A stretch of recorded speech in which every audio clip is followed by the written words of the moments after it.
For millennia, the world's greatest empires made the exact same fatal mistake. They marched onto the Iranian Plateau with swords drawn.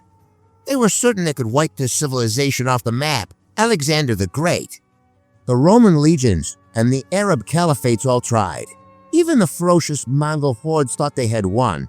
But where those empires vanished into history, Iran did something no one else could. It absorbed its conquerors today. We're looking at the secret survival code of a nation that doesn't just fight wars, it wins. Eternity. To understand why this land remains unconquerable, we have to look past the 24-hour news cycle of sanctions and tension. We are diving into 5,000 years of history. From the invention of global diplomacy to a unique national core that survives every battle. This isn't just a story about a country. It's about a geographic fortress that holds the world's economy by the throat. The first reason the world can't conquer Iran is simple: geography. Iran sits at the literal center of the world, connecting South Asia. But its real power lies in a tiny imaginary line called the Strait of Hormuz. If this choke point were ever blocked, the world faces a nightmare.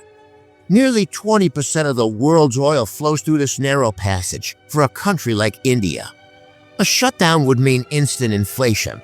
The plateau itself is a mountainous shield, making a full-scale invasion so difficult that even the most powerful militaries consider it a logistical trap. When the Mongols arrived in 1220, they slaughtered entire cities. Anyone else would have vanished, just like the Babylonians or the Assyrians. But the Iranians have a survival mechanism. Within just a few decades, the brutal Mongol invaders started speaking the Persian language. They built Persian mosques with blue domes and funded local poets, instead of being Arabized or Mongolized. The Iranians Persianized their conquerors. Iranians possess an identity dating back to 1500 BC. The name Iran means the land of the Aryans, meaning noble. Even at ancient sites like Persepolis, built in 518 BC. The national identity is clear. This deep-rooted pride creates an indestructible national core. In the modern era, Iran has built a new kind of wall: proxy warfare.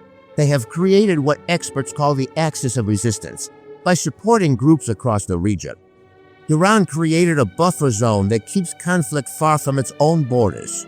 Even when facing extreme sanctions, they continue to fund these groups.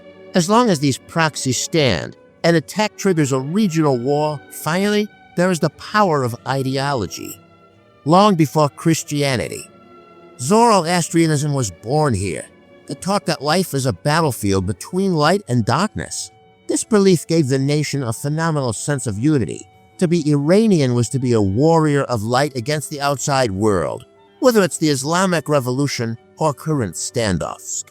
The feeling of being a civilization against the world makes the population incredibly resilient. Persia remains a mythical power that has outlived every empire.